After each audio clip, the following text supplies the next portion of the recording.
All right. It's good to see you guys. We are KingCity Conversations. It's a great Wednesday night at 7 p.m. But if you live in Arizona, that is. But if you live in Missouri, like my friend Nate here, it is 9 right now. And if you are a lucky person joining us on the East Coast, it is 10 p.m. And now you don't need a clock because you can just hang out with us basically the rest of the evening. No. So we're talking about a wonderful subject. Is Jesus a socialist? My name's Chesley. I got my friend Derek Sessom, my little brother Christian Lunday. Hey, maybe little in stature, but he's big in heart. That's the moral victory. That's the moral victory right there. And Nate, you're a friend of Christian's. So yep. Cool. All right, guys. Is Jesus a socialist? We're going to start with Derek tonight. He could. I mean, he could be. I think the issue is, and we're going to this is probably where we're going to beat around the bush a lot, is like the parts of socialism that are mandated and required. And if you're going to be a part of that experiment, like you don't have a choice and it's just taken and divvied out. But I think from the aspect of the imperative for us to care for and love our neighbor and all of those things, us being not focused on money, possessions, and other things, and more focused on our fellow man and kingdom building. You could make an argument for, all right, yeah, we don't need these things, and these things could be going to some greater good. I can't talk if I'm on mute. Nope. So basically, you're saying there's a piece of this about like materialism that has to do with this view, is what I'm hearing. Yeah. Okay. Yeah, I think materialism can come in both parts. Yeah, absolutely. All right, Nate. Is Jesus a socialist? I feel like I'm going to disappoint Christian with this answer, but no, Jesus is not a socialist. Jesus was around well before socialism was, and he'll be around way after socialism is. I think what Derek had said as far as like the charitable giving aspect, the materialism and riches, and Jesus is clear several times about warning about mass riches, mass wealth, and that's kind of what birthed socialism. As the Industrial Revolution in Europe, Karl Marx said, we're getting gypped.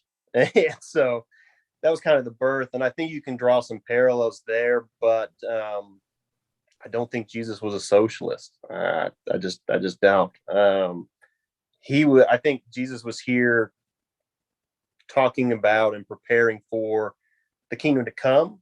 And a lot of that has some almost socialist aspects to it, but I don't think he was saying that governments should be doing that. I don't think he was particularly concerned with political ideologies or economic ideologies either. That is interesting. And I see Christian chomping at the bit. Now I gotta be the socialist. Yeah, Jesus was a socialist, just to be the opposite opinion. Well, I actually agree with both of them to an extent. Jesus he's not capitulated to certain economic ideologies because he's transcendent and preeminent. He's outside of being put in a box, especially when it comes to economics. So I guess if we're all on the same page that Jesus wasn't a socialist, then the more controversial question would be, is Jesus a capitalist?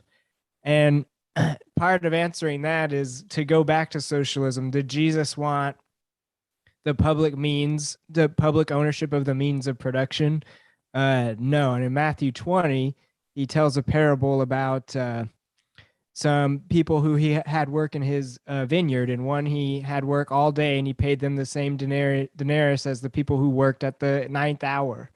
And the people who worked all day got irritated, and the master who owned the vineyard was like, can I not do with what is mine and not anyone else's? So in that parable, one could argue that he's talking about private ownership.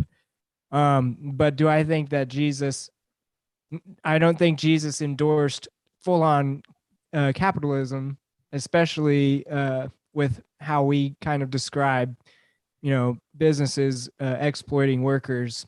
But I also don't think Jesus, I don't think he endorsed socialism either.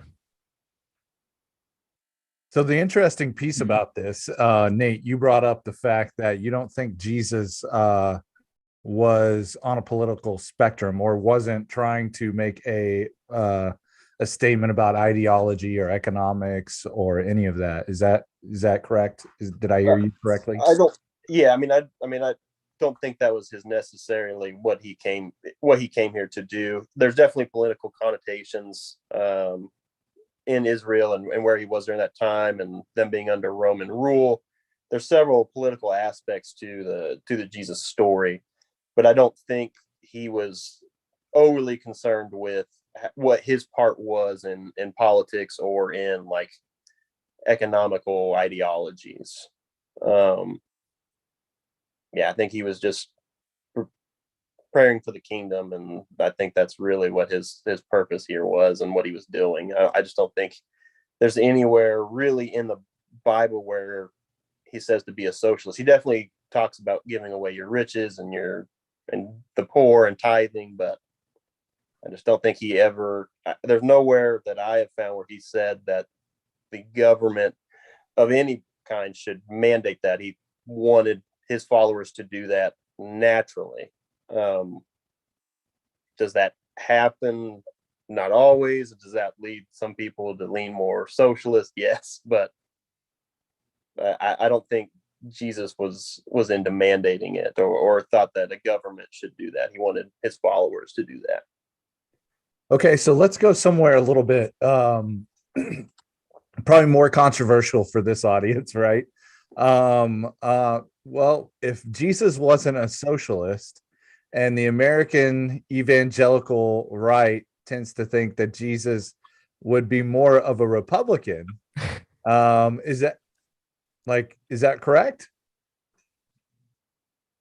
Do I think that he would? I gotta hear Derek. Derek just rolled his eyes. Spare me. Oh no, not this time, bro. Oh God. To think that to think that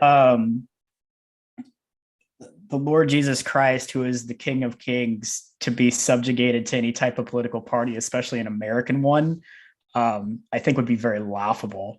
Now, whether or not you want to get into like conservatism or liberalism or anything else like that you could apply to different aspects of culture, whether that be from Europe or America proper or Canada or even different governments around the world, I think that could be arguable. But I think it comes down to, like, in my opinion, I think it would come down to the subscription of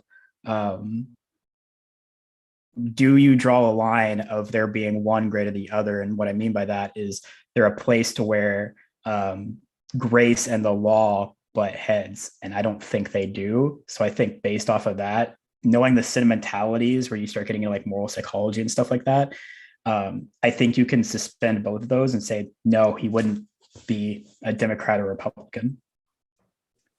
Then why do we try to put him in a box, Christian? Because America. I don't think it's so for someone that basically relates to a lot of the jellyfish that you're talking about. I don't think it's them trying to put God in a box. I think it's them saying we conserve traditional values. And what they mean by traditional values, Got his little political thing going on right now. I did not have. No. Can't finish that. I think it's. Well, now I'm self-conscious about my hands, so I have tiny What do I hands. do with my Okay. hand? All right, Ricky Bobby, just spit it out. I don't think they're doing it on purpose. I think they're saying that we conserve traditional values, and what they mean by traditional values is biblical morality.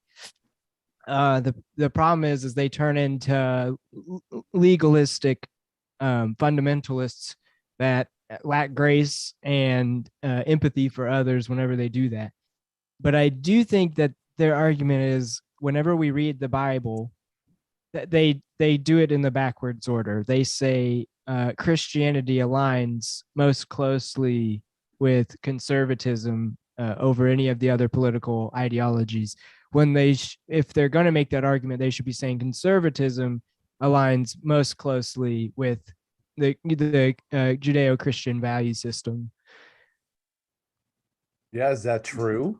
What do you guys think? Is that true? Is it true that what Jesus stood for most closely aligns with conservatism over liberalism? Or progressivism is probably a better way of saying that, not liberalism. I think no. I mean, like no, I don't think so. Because you would see if you were to dive like to divvy them up as far as like which politics you're going to do anyways, like stances and raw this, or I'm against that, or I'm for this, and like making your pecking order of these things. You wouldn't see one line or the other. I mean, you'd see a mixed match of like both, right? So I don't think so. I don't know. Yeah, Nate, what you had a visceral reaction to that too. So what do you think? No, I don't think Jesus would align with the Christian conservatism or the evangelical right. Purely, I just don't. And it's not that he would, it's not that he would swing or support the way I do either necessarily. Like I said, he's outside of all of those. I don't think he would choose one side or the other. If I were to say one's more close, I would lean towards progressivism, purely for it's rooted in taking care of the poor, the needy, the downtrodden, and that's what Jesus preached as well. So I tend to think he leans that way. It does, but I don't know that he would. I don't know that he would. Christian? You know what? What the heck? I'll be the dissenting opinion. Hi guys, my name's Skip Bayless. Here we go.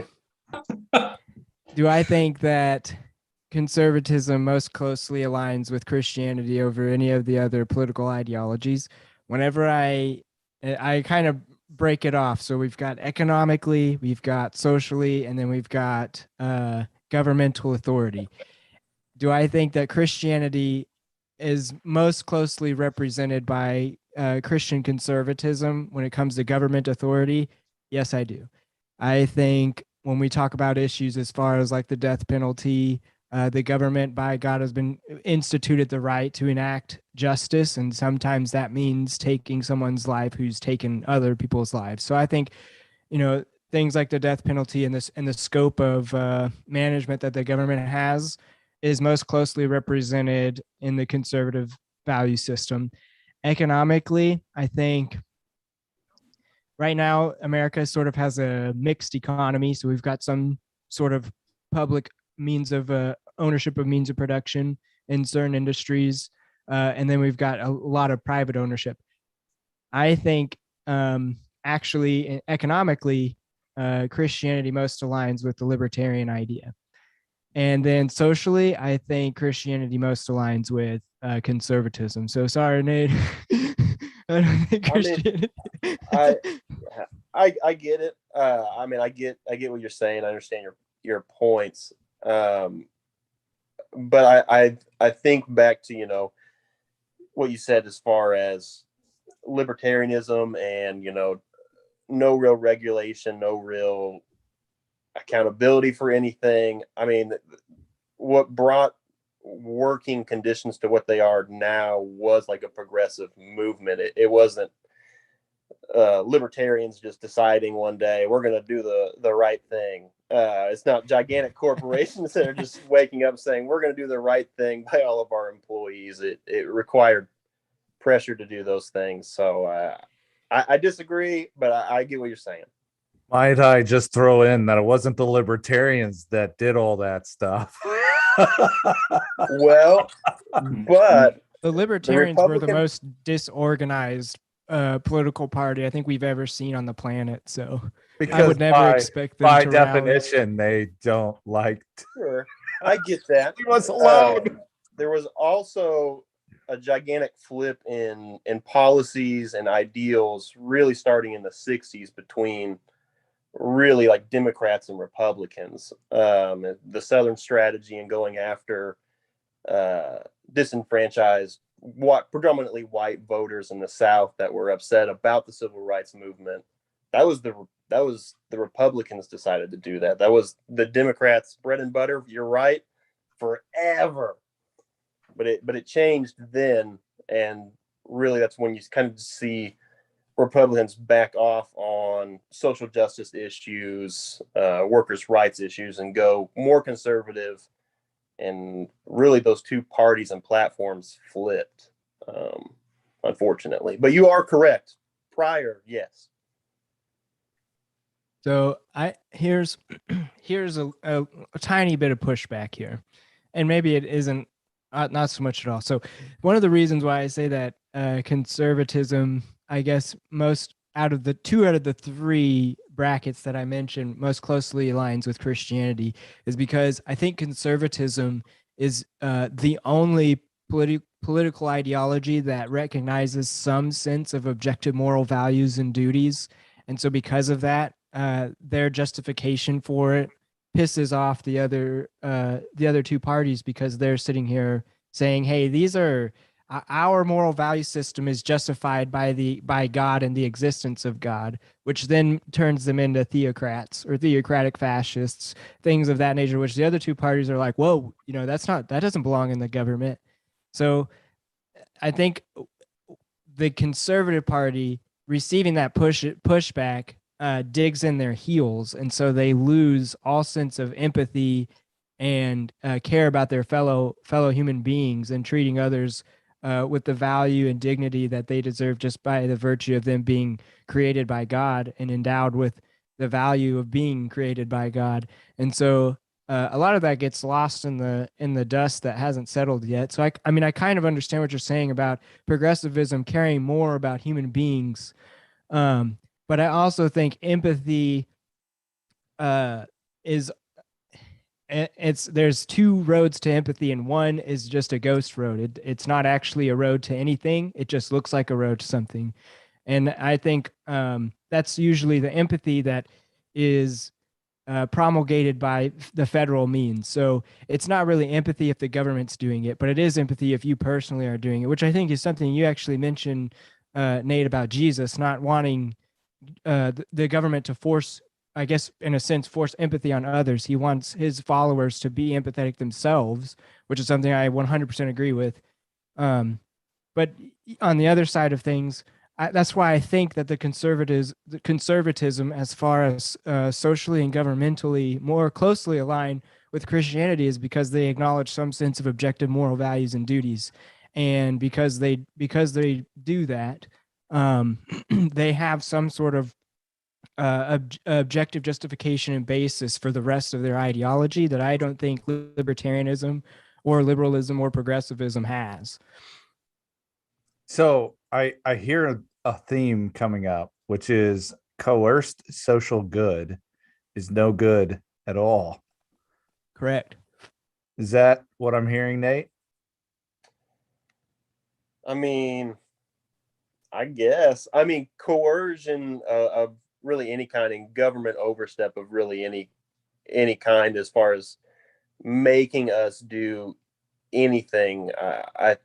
I dislike on a personal level. My issue is, and why I tend to lean towards democratic socialism, is because we as believers, we as a nation, we just as human beings and flawed in different ways, don't have enough empathy to take care of our neighbors, don't have enough empathy to take care of those in need. We just don't.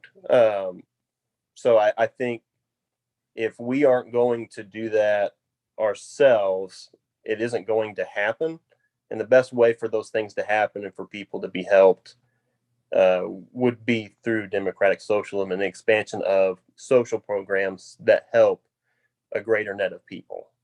And I think looking at it that way, it is at least somewhat biblical. Of we want these people to be taken care of. They need to be taken care of. We're not doing that. We could elect people to help us do that.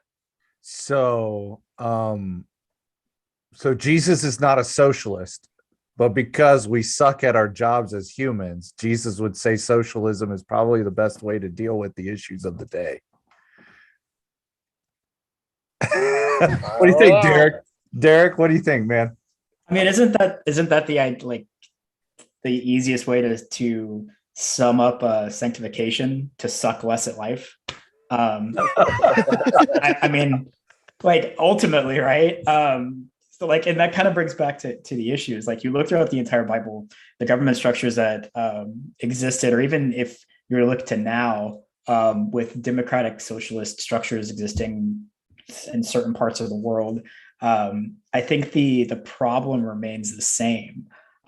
Whether or not you have various degrees of coercion or social accessibility by buying into that type of system, at the end of the day, you have a flawed, imperfect human calling the shots for other flawed, imperfect humans. So it's like, and that's kind of where you stand against a lot of government systems in reality. It's not like a far cry for anarchy, don't get me wrong, but like the checks and balances necessary are always going to be there. And is there something to where you could really do that in a socialistic type of society? And I think that's like the big pushback that certainly you get from Americans, where it's like, no, absolutely not, because you can vote your way in, but you have to shoot your way out. It's a common phrase, right?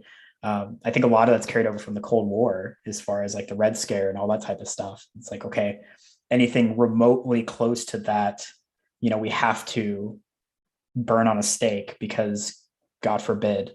And for a good reason. You look at all of the different examples we could go through as far as how it went very wrong, and how a lot of people paid the price, and how there was suffering on a large scale, because you had the hubris of a few telling the many that this was how things were supposed to go. And I think that's like the issue when you come to like that. Yeah, I'm gonna interject here because I've been listening to you guys. I wanna like throw out some things that I've been thinking about as I'm hearing you. Far be it from me to say that Jesus would be for or against socialism. But I think it would be unwise to sit here and think that because we haven't done our jobs in a capitalistic system that is built on the foundation of personal responsibility, that we could hand it off to a government and now it become our duty, and think that it would actually end up becoming that would be taken care of.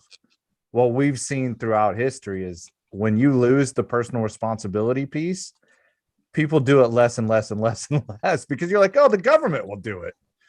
And the reality of the situation, the only way that happens now, it all falls to the government to do it. They are woefully inadequate in doing it. Look at Seattle. Like, they've already instituted basically democratic socialism as a city, and they have one of the worst homelessness problems in the country. It is the haves and the have-nots. It's literally the Hunger Games there. It's Section 12 and and Section 1, right at the very beginning. So you look at that, you look at the dichotomy there, and you go, well, that actually doesn't work.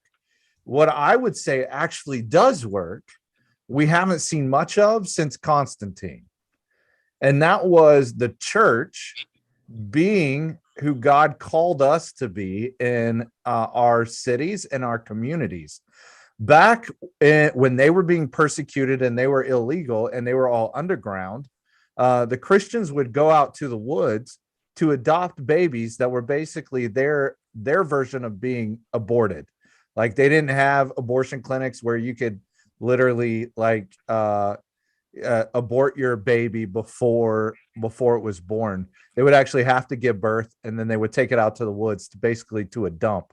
The Christians would go out there, grab the children, and raise them as their own.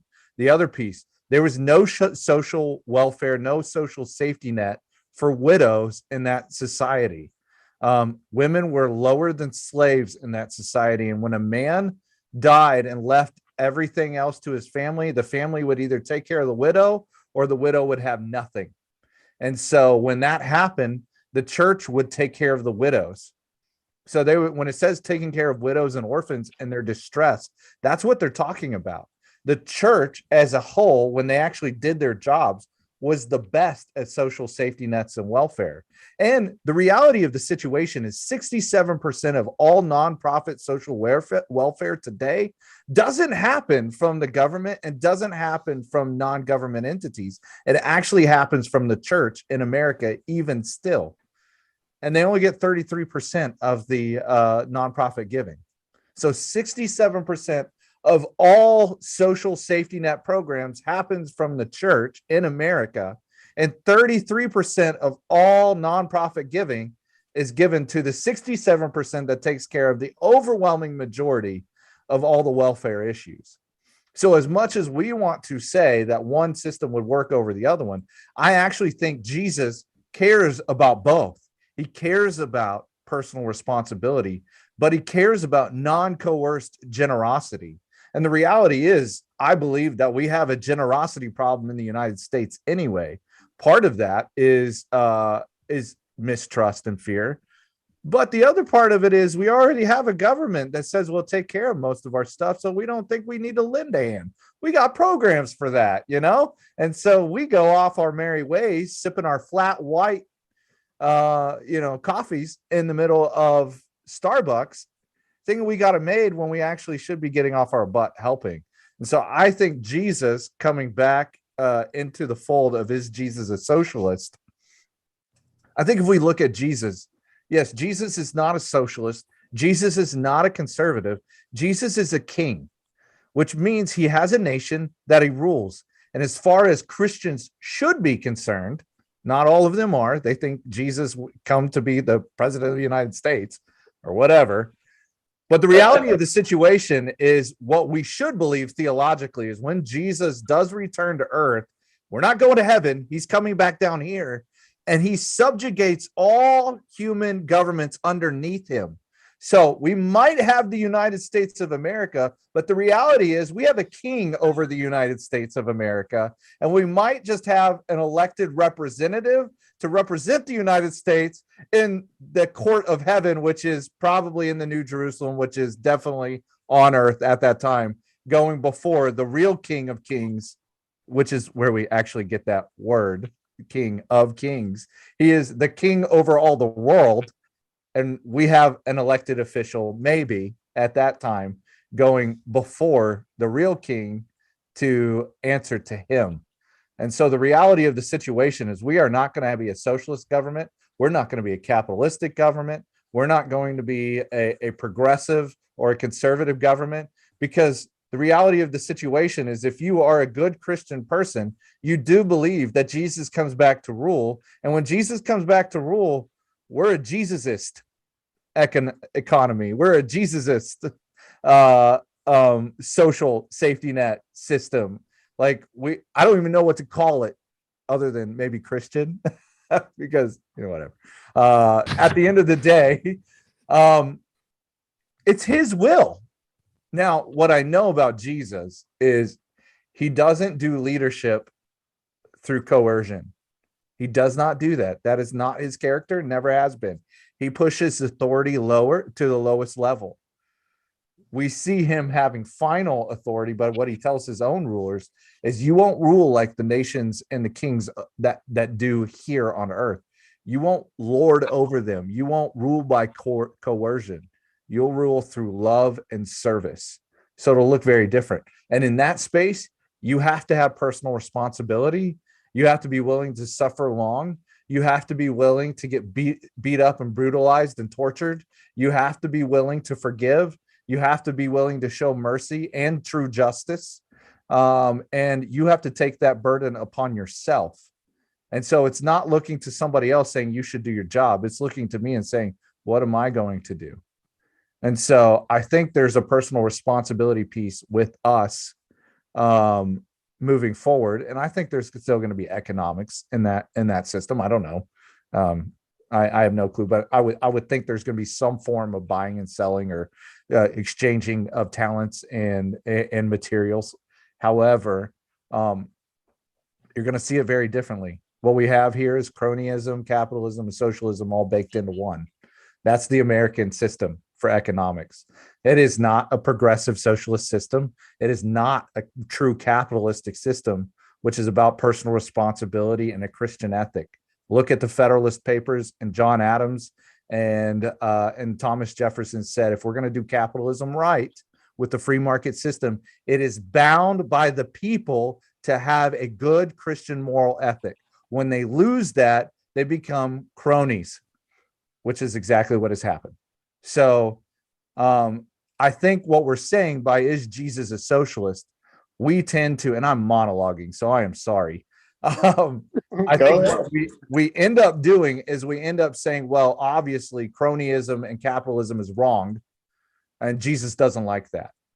So I'm going to turn it back to you guys, and I'm going to say, okay, if we say that Jesus is not a socialist, what should we as Christians look at in this economy, being in America? What should we be for as people that say they follow Jesus? For the record, I drink my coffee black. You don't do flat whites? I Oh, don't do come flat on, whites. man. No. Don't Drink tell John Gruden about your black coffee. His drink Wow. coffee. Wow. Really, no. dude? Oh, man. Ouch. There's So- a line, and you tend to like get us I close. don't care about the line. I know.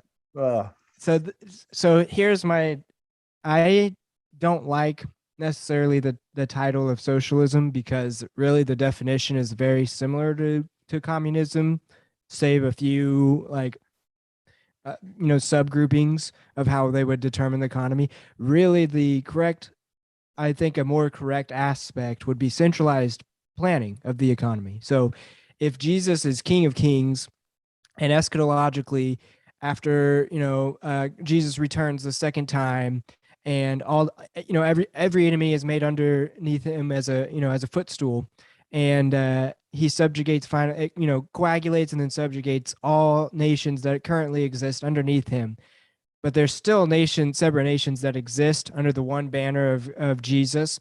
Would that be a centralized economy, or would each nation, no longer independent in terms of the banner that they wave, but independent in the sense of geographic location and maybe some different cultural aspects, would they have decentralized economies or a centralized economy, all under the guise and scope of the New Jerusalem? Well, I don't know the answer, but my guess is if we are going to acknowledge separate nations underneath one banner, then we're going to have decentralized planning of the economies. And then in each of those nations, would we have a centrally planned economy in each of those nations? Well, to me, the answer is still no, which, I mean, I agreed with a lot of your monologue, but I mean, I don't think that we'll have some sort of centrally planned economy. We'll probably use the same currency, but Jesus probably doesn't like socialism or capitalism, but he might like a Bitcoin, maybe some sort of cryptocurrency. I don't know. Why not? Yeah. Why not? So my problem is does Jesus support centralized economies? I don't think so, because I think it is intrinsically motivated by the coercion that Jesus doesn't approve of, especially when it comes to being generous. But I think with a decentralized planned economy, there's a certain amount of I guess moral constraints that you would have when you operate a business. So right now I go to GCU, and one of the biggest things that they preach on is conscious capitalism, which is a CEO can't make any more than 19 times the amount of his lowest paid worker's wage. That's one tenet of conscious capitalism. There's some they call it servant leadership. It's kind of lost its luster when I first learned it, because they just keep hammering us on it. But I get the aspects of servant leadership, and they're based on Christian principles in the Bible. So I think the idea of pure laissez-faire capitalism is sort of a utopia for capitalists, but I don't think it'll ever exist. And part of it's because Chesley and I have a family member that no matter, the capitalist system has left her behind, but even the governmental welfare state has left her behind too. She's fallen through the cracks of both. And we've got to make sure that, because those people exist all over, we've got to make sure that those people are taken care of. And the way that they're taken care of is by our own volition, our own resources that we generate from the economy. So I think decentrally planned economies are most effective in generating wealth and pulling people out of poverty, but I don't think they solve poverty. And I don't think that they have the necessary moral constraints needed in order to be prosperous, which is what you were talking about, Chesley, as far as us needing a moral Christian framework for capitalism to succeed. And is one of the gripes that Nate has, honestly, because people are inherently flawed, and they make decisions based off their flawed nature, which sometimes means they're greedy, they're exploitative, and they have a complete disregard for other human beings that are underneath them in the corporate hierarchy. And so to that degree, I understand. What do you think, Derek? As far as what we should do, ask your original question. Well, I think so.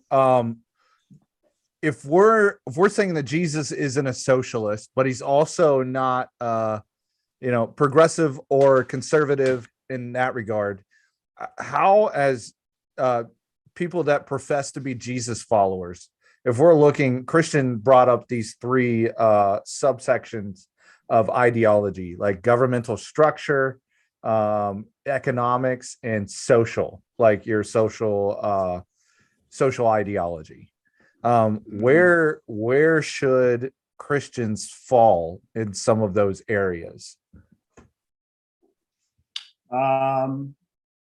Love your neighbor as yourself, even to the point of where it hurts.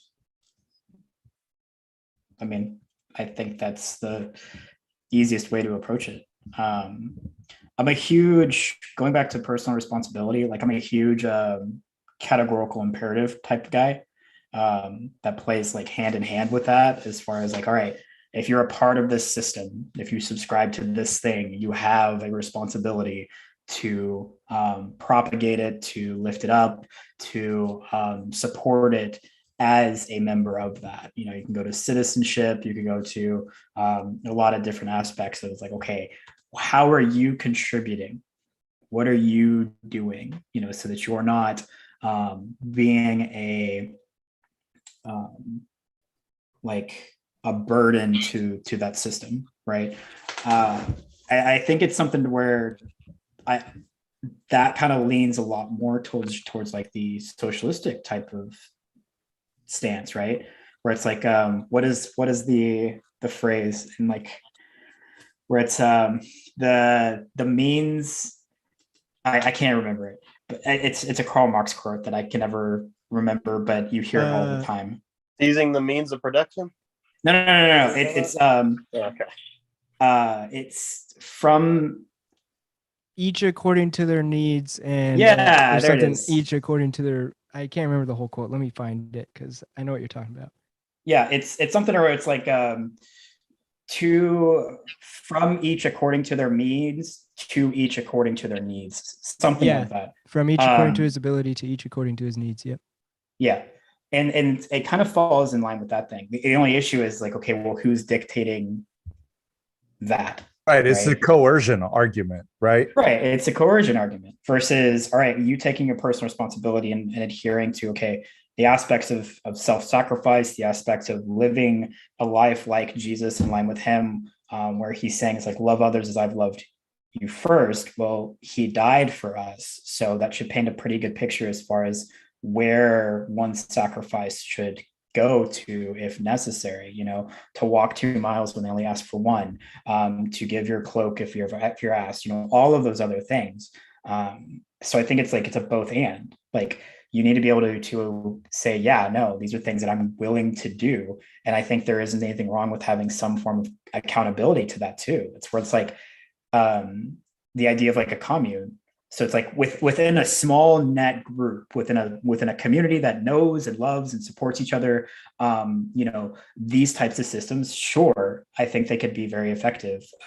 Everybody always loves to cite like the church in Acts, where it's like, oh, they sold all their stuff and everybody was taken care of, and it was great and it was awesome.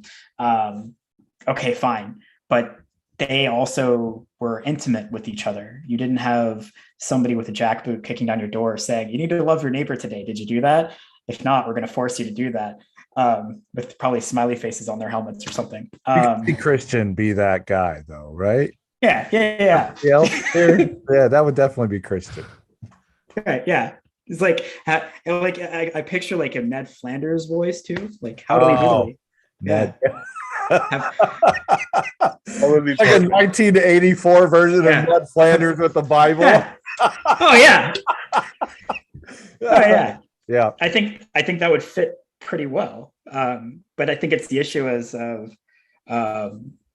like, it goes back to the personal responsibility piece, right? Like, nobody loves the uncomfortability piece of sharing the gospel, but we're all mandated and called to by our king to do so, right? And I think it's something to where, okay, to submit ourselves to another, to another man who has some authority that they claim to have. Yeah, why would I do that? But to submit myself to my king, who has given very clear instructions of, hey, the kingdom is like these things, and to follow that, I think I think that's the goal. I think that's the idea. Yeah. Okay. So I want to shift a little bit, because I feel like we've really built the argument for looking at Jesus as not a socialist, not a conservative.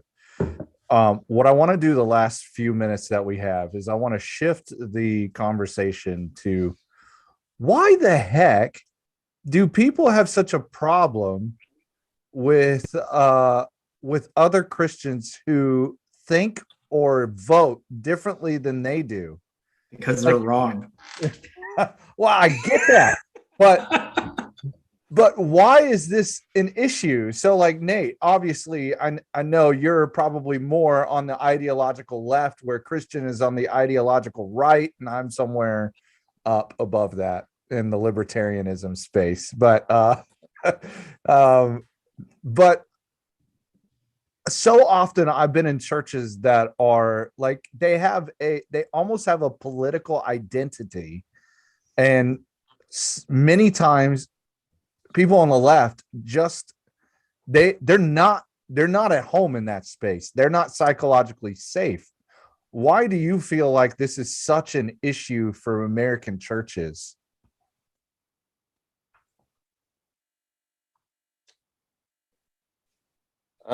I mean, honestly, I don't know. I mean, it's a definite hard issue, I think, because, again, how I would vote versus how Christian would vote.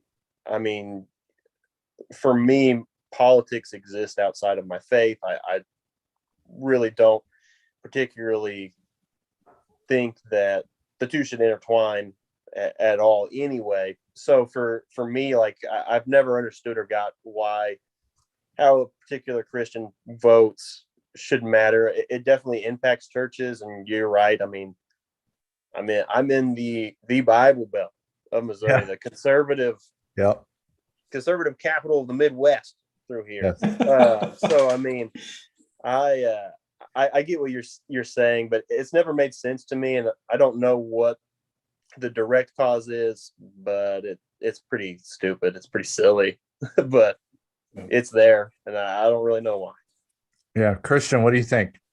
Why do I think that people have visceral reactions to people that vote differently than them In the church world, yes, in the church world? yes. Because I think there's a preconceived notion of the values that Christians are supposed to espouse, even with their votes. And when they find out somebody different than them votes in the opposite direction, it feels like they've separated themselves from what they proclaim they believe in.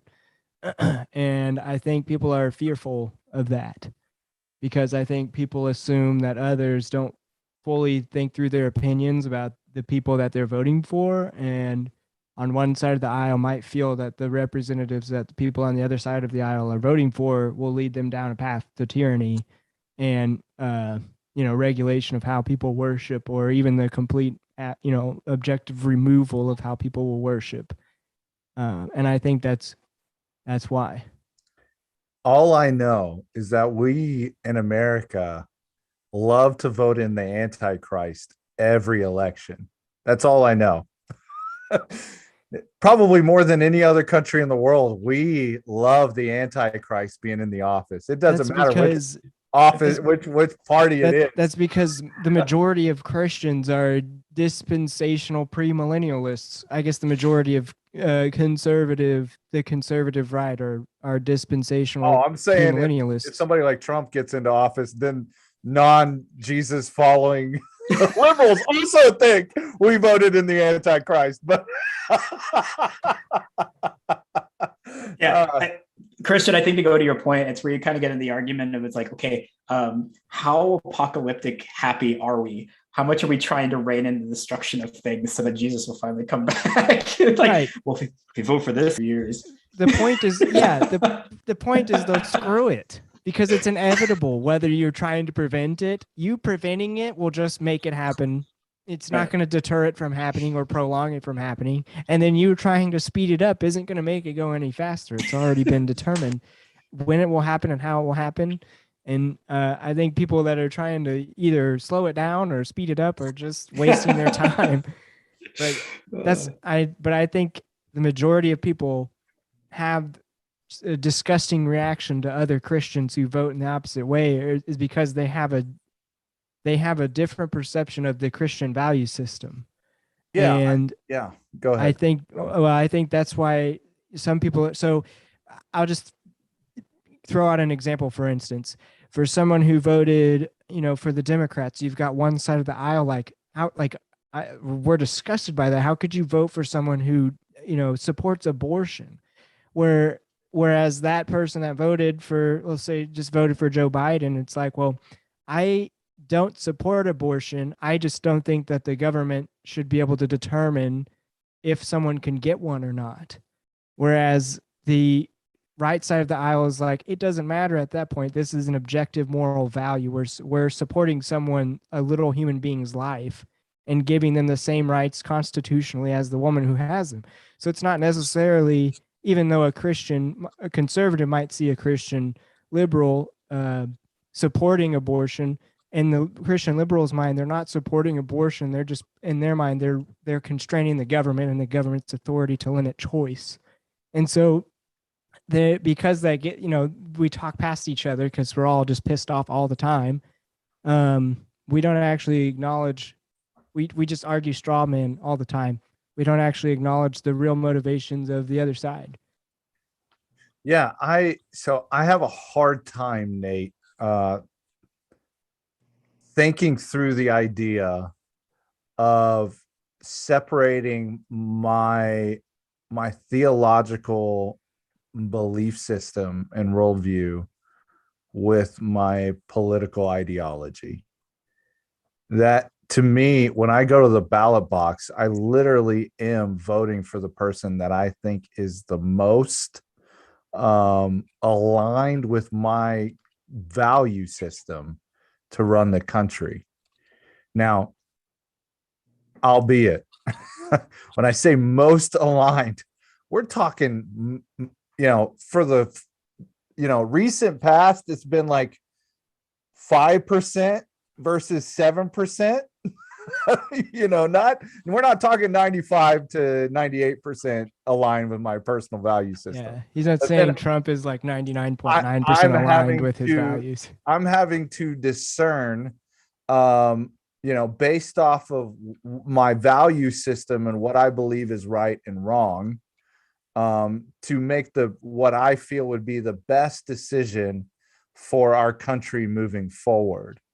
And then I have to prioritize my values on top of that, like, because all of them aren't, which part of my values are most important in this election, or for this go round. And I don't know anyone who can divorce themselves and their worldview from their political ideology. So how do you, as somebody that says, well, I don't think Christianity and politics really have a place together, like, maybe I'm misunderstanding you, and I would love to hear your side of that, but I don't know how to do that. Well, they exist together, kind of like the social distancing rules for COVID. They can be around each other, but I don't want them touching each other. Okay.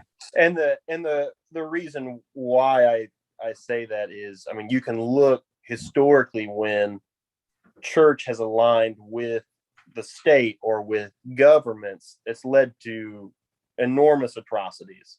It's not because Christianity is bad, it's because that government was bad, and they used Christianity as a means to form and mold everybody else to do what they wanted to. Yes, right. So my point and why I divorce the two is I vote for what I think the good of society it would be, what I think the good of everybody, regardless of what they believe and what box they fit in or check. And so when I do that, I think big picture, how can I help the most people versus my own personal interest or myself. I don't vote that way, which I'll admit makes me kind of weird, but that's my thought process. That's how I separate the two. Yeah. So you're saying, from a macro sense, religion and politics shouldn't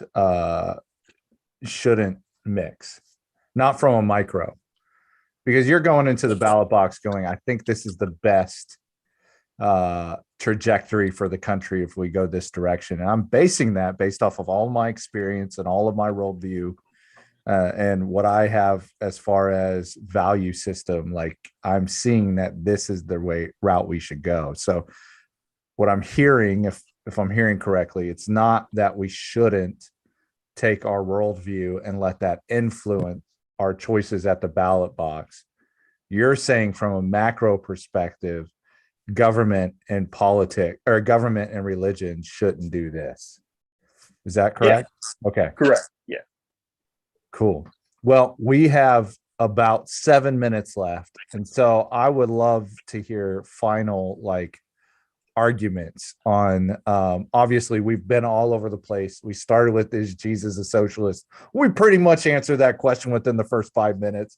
We said Jesus transcends politics. But how do we, with your closing arguments, I would like you to answer this question. In the church world, how do we stop alienating people that think differently than us?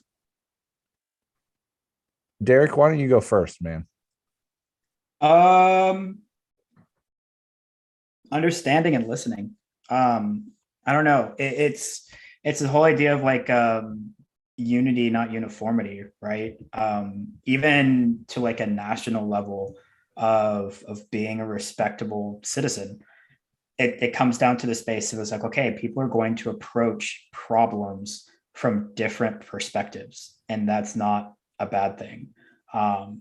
And the irony is the more you try to push against somebody's various opinion that might be different from your own, the more the problem gets bigger, because now there's the idea of compromise, the idea of just teaming up to solve something or to move forward together, as a community, as a church, as a nation, gets put farther and farther in the back burner. And the hills that we die on just get bigger and bigger and bigger until we look at each other and say, well, no, if I budge, then the world's going to end. And they clearly think the same thing. So I think humility plays a part. I think empathy certainly plays a part. I think some understanding and just communication plays a part.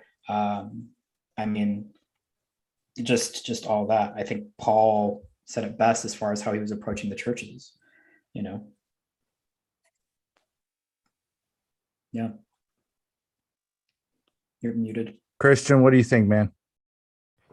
Why? So I don't know, because on some hands I'm just gonna alienate someone, not because of how I say something, but because of simply just what I'm saying. And that I would say, don't compromise that. Don't change your opinion just because someone feels alienated, not because of your conduct, but because of just what you said. But conduct does matter. And so you gotta speak your convictions, but your convictions have to be based out of love and respect and dignity for other human beings. And if you don't do that, people can definitely feel it. And then that would be an instance where you are actually alienating someone. And so you've got to make sure that you're above reproach in your conduct. And how, as Nate said, it's a heart problem. That's actually what it is. It's literally just people who are promulgating the sinful part of themselves and not the part of themselves that needs to be striving towards Jesus at all times. So I guess that's how I would answer that question. Awesome. Nate, what about you, man? I really think the biggest aspect of it is empathy and being empathetic to other people that think differently than you, look differently than you. I think that's the vote differently than you. I think that's the biggest part of it. I think as a nation, we lost our empathy for each other, and that's reflected in politics. Our political, as bad as our options have been, they are reflections of us, and not because we agree with 90% of them or 5 or 7. It's just those were the options because of what we allowed and where we are as a society. So when we lose our empathy, that bleeds into politics, and then lines get drawn and nothing gets done and people suffer. So my thing is, I guess for everybody in the church, regardless of what political position you have or economic beliefs or whatever, just be empathetic to somebody who thinks differently. Listen to the people who think differently. That's awesome. So be empathetic. But the other part that I heard from Nate was, America, you ugly. If you are choosing these type of people to lead you, we have a problem. So yes, true. I would agree. Hey, guess what? We are an international sensation. Believe it or not. I want to say thank you to Dawa for checking in on us from all the way from Nepal. How cool is that? Oh, No kidding. So that's crazy. Hey, if you are watching and you made it all the way to the end of this, if you want to hear one of us, like a conversation that you're like, I wish these guys would talk about this thing, we would love to hear that. So like, subscribe, do whatever you do on whatever social media channel you find yourself on. We would love to connect with you as well. So my personal email, yes, that's right, personal email, Chesley@KingCity.church. Chesley is spelled Chestly at KingCity.church. We would love to hear from you. Say hi. We would love to connect with you, maybe even on a Zoom where it's not recorded and you won't have to end up on a live event. But we love you guys. Thank you for hanging out with us tonight. And we will see you again at 7 p.m. Arizona time next week. See you guys. Shout out to